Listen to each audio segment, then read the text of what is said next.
Seorang penembak jitu kelas atas sedang bermain video game di rumah. Tiba-tiba, ia menjadi buronan nomor 1 di negaranya. Alasan penangkapannya tidak masuk akal. Seorang pejabat tinggi telah dibunuh dari jarak 1000 meter. Dalam database intelijen CIA, ia adalah satu-satunya agen yang tercatat memiliki kemampuan mematikan untuk melakukan tembakan sejauh itu. Seorang atasan CIA menunjukkan rekaman TKP serta peluru khusus buatannya sendiri sebagai bukti.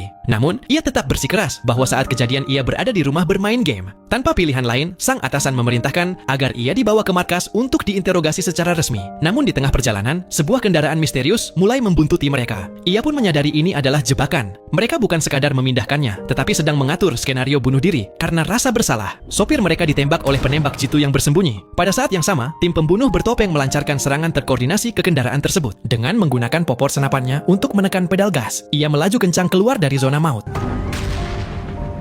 Ia kemudian melarikan diri jauh ke hutan untuk menemui ayahnya, Thomas, demi mencari cara membongkar konspirasi ini. Namun, Thomas yang memantau melalui layar justru melihat tim pasukan khusus telah diam-diam mengikuti mereka hingga ke sana. Dengan tenang, sang ayah menyerahkan sebuah senapan sniper dan menyuruhnya keluar melalui terowongan rahasia untuk menyergap dari sisi lain. Thomas keluar lewat pintu depan dengan tangan terangkat seolah menyerah.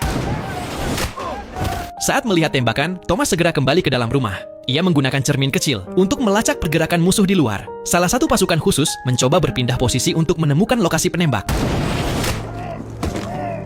Thomas menyadari ada pihak ketiga di medan pertempuran. Brandon berlari kembali ke arah rumah setelah mendengar tembakan, melihat seorang prajurit yang masih hidup berlindung. Sebelum ia sempat membidik, sosok misterius telah membersihkan medan pertempuran. Ia segera berbalik dan berlari menuju rumah pohon, memanjat dan mengamati sekitar melalui celah papan kayu. Ayahnya ikut mengawasi dari posisi lain, tanpa sadar bahwa sebuah bidikan sudah mengarah tepat ke dadanya. Di balik semak-semak, seorang penembak jitu wanita mengintai melalui teleskop senapan. Ia ragu untuk menembak. Ia tahu jika menembak salah satu dari mereka, ia akan membongkar posisinya. 3 penembak jitu kini terjebak dalam kebuntuan mematikan. Wanita itu mengubah strategi, memilih solusi kacau. Ia menembak pelatuk senapan milik prajurit yang terluka.